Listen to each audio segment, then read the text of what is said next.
Magandang hapon! Kumusta po? Narito po ulit ang update natin para sa lagay ng ating panahon. Ngayong hapon po ng September 12, 2024 na kung saan sa ngayon ay patuloy pa rin po ang paglakas ng bugso ng hanging habagat. Gaya po ninyong nakikita at pinakaapektado po ngayon ang Southern Luzon at Visayas, maging po sa ilang bahagi ng Mindanao at ilang bahagi pa ng Luzon na patuloy pa rin na pinapalakas ng bagyong si Bebinka na patuloy pa rin ang paglakas at taglay na po ngayon ang lakas ng hangin na umaabot po sa 115 kilometers per hour. Nasa labas pa rin po ito ng ating area of responsibility. About 1,730 km east of Santa Ana, Cagayan na kumikilos po pa-northwestward at posibleng bukas ng hapon hanggang gabi ay papasok na yan sa ating area of responsibility bilang typhoon at papangalanan sa local name na bagyong Ferdy, pero dyan lamang po sa northeastern tip boundary ng ating area of responsibility. Lalabas rin po yan at tutumbukin ang eastern part ng China at posibleng lalakas pa yan bilang super typhoon bago po tatama sa kalupaan ng China sa darating po ng linggo ng gabi o Lunes po ng madaling araw.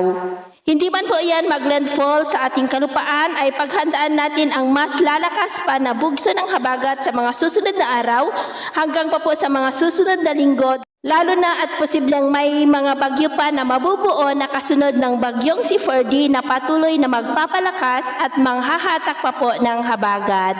At ito nga po ipinapakita ng forecast model nating ginagamit hanggang sa susunod na 2 linggo ay posible pa rin ang pamumuo ng mga kasunod na banta ng sama ng panahon sa kanluran at silangang bahagi po ng ating bansa. At sa lagay ng ating panahon, ngayong hapon po dahil sa malakas ng bugso ng habagat ay maulap ang kalangitan with isolated light to heavy rain sa malaking bahagi ng ating bansa mula po sa ilang bahagi ng Ilocos Region, Cordillera, Cagayan Valley, Central Luzon, Metro Manila, Calabarzon, Mimaropa, Bicol Region, Western Visayas, Central Visayas, Eastern Visayas, Sulu Archipelago, Zamboanga Peninsula, Northern Mindanao, Caraga, Davao Region at Sorsogon na posibleng magtuloy-tuloy ang mga isolated light to heavy rains sa ilang bahagi po ng ating bansa hanggang mamayang gabi at posibleng may kalakasan na mapag-uulan sa ilang bahagi, kaya mag-ingat po tayo sa mga banta po ng mga pagbaha